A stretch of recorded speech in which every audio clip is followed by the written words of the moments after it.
হতাশাময় টি-20 series শেষ করলো বাংলাদেশ। এবার ফিরে আসার মিশনে প্রতিপক্ষ উইন্ডিজ দল। সেখানে কারা থাকবেন দলে?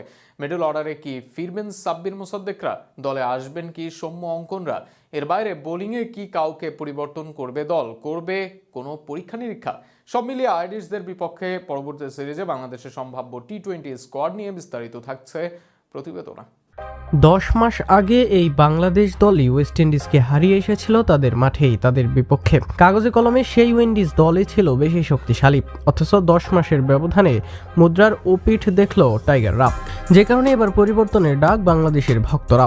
কিন্তু আইরিশদের বিপক্ষে সিরিজে কি আদৌ আসবে পরিবর্তন? টপ অর্ডারে সর্বশেষ ম্যাচে ব্যাট করেছেন চারজনই হয়তো টিকে যাবেন পরবর্তী সিরিজে। অধিনায়ক লিটন আর ইনফর্ম ব্যাটার সাইফের এই সিরিজ ভালো যায়নি, তবে এই মুহূর্তে তাদের উপর ভরসা করা ছাড়া বিকল্প উপায় নেই বাংলাদেশ টিম ম্যানেজমেন্টের। তানজিদ তামিম উইন্ডিজ সিরিজের সর্বোচ্চ স্কোরার, প্রাপ্তির খাতা এটুকুই। আর এক ম্যাচ খেলানোর পর ইমনকে বাদ দিতে চাইবে না বোর্ড। অন্তত দলের এই অবস্থায় আরেকটু সুযোগ দিতে পারে তাকে। যদি শেষ পর্যন্ত ইমন বাদ যায়, তবে সৌম্য সরকার আসতে পারেন দলে। মিডল ও লোয়ার মিডল অর্ডারে পরিবর্তন আসবে, এটা অনুমান করাই যায়। জাকির ও সোহানের একজন যে বাদ পড়ছেন তা নিশ্চিত। আবার নতুন করে দল সাজাতে দুজনকেই বাদ দিতে পারে বোর্ড।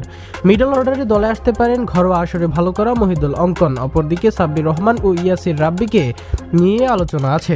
একই আলোচনার অংশ আকবর আলীও, তবে এদের কারো আসার বাস্তবিক সম্ভাবনা কম। বরং একান্ত দলে ফিরতে পারেন আফিফ হোসেন ধ্রুব।